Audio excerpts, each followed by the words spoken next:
The purpose of this spreadsheet and this video is to show how domain estimation works.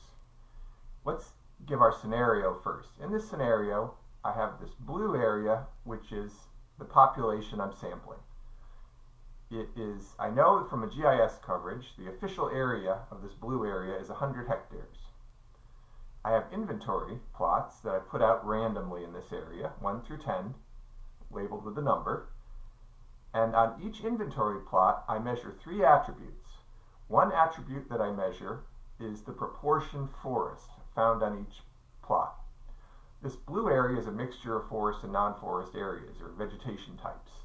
So a plot can be labeled a 0.9, for example, if it has 90% forest, a 1 if the plot is 100% forest, or even a 0 if it is 0% forest.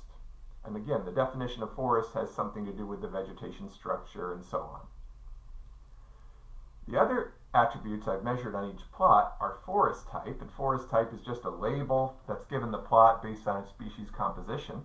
I've got forest type A and B, which are denoted by the different colors, and stand size class.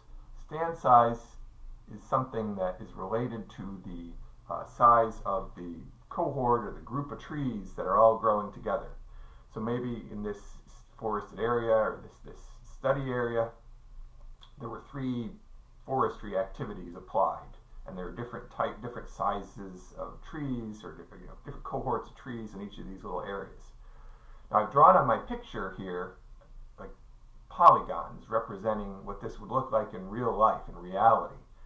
I don't know where these polygon boundaries are in real life because I haven't gone out and mapped exhaustively these things. What I want to do is I want to estimate the areas, and this is the task of this exercise, to estimate the areas of each combination of forest type and stand size. In other words, I want to fill in this table with numbers which are estimates of the total hectares of every combination of stand size and forest type.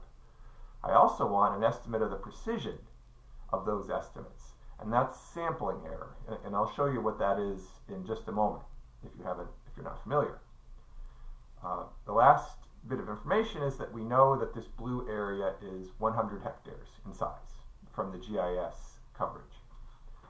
So I go out, I randomly put out my 10 plots, and on each of the plots I measure the proportion forest, what forest type it's in, and what stand size it's in. So for example, plot 1 is in B2, and here's plot 1. We see it's forest type B, and it's in stand size class 2. This is what the field crew determined when they're standing out there in the field. So, and so on. So the trick to filling in this table is recoding the values measured based on the domain combination I'm interested in estimating. So for example, let's say I'm interested in estimating cell A1, right?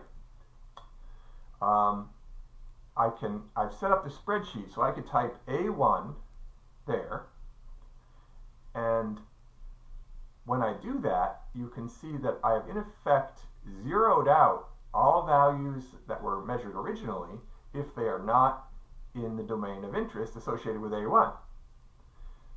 So we can see here that the original data for A1 show that there is a value of 100% forest here.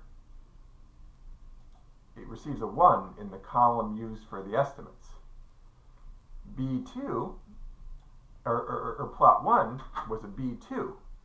It shows 90% forest, but it's assigned a 0 in the column of estimates used to calculate cell A1 over here. So in order to fill in these cells, which I've done here manually, is I've simply said, okay, the mean times 100 I will put over here, and I'll put a 10 here because the value is 10 hectares is the estimate. And the sampling error I will transfer as well. And because it is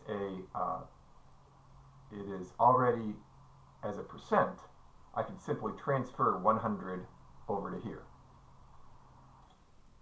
Well, that's great. So let's move on to our next cell. We want to estimate forest type A stand size 2. So I'll put a 2 there. Wait a minute, something bad. Is this an error? Well, the reason it's an error is because I'm trying to divide by 0. So why am I dividing by 0? Oh, I see that the estimate is 0 and the standard deviation is 0 because there's no deviation. It's just a bunch of zeros. So what does that mean? Well, that means my estimate of the amount of forest that is in cell A2 is 0. And I can't calculate the sampling error, so I'm just going to put a dash there. And we'll have to have an explanation in the summary of the table that says, well, you know, in these cells with a dash, it means that there was no variation, which, you know, is something that you sometimes have to do.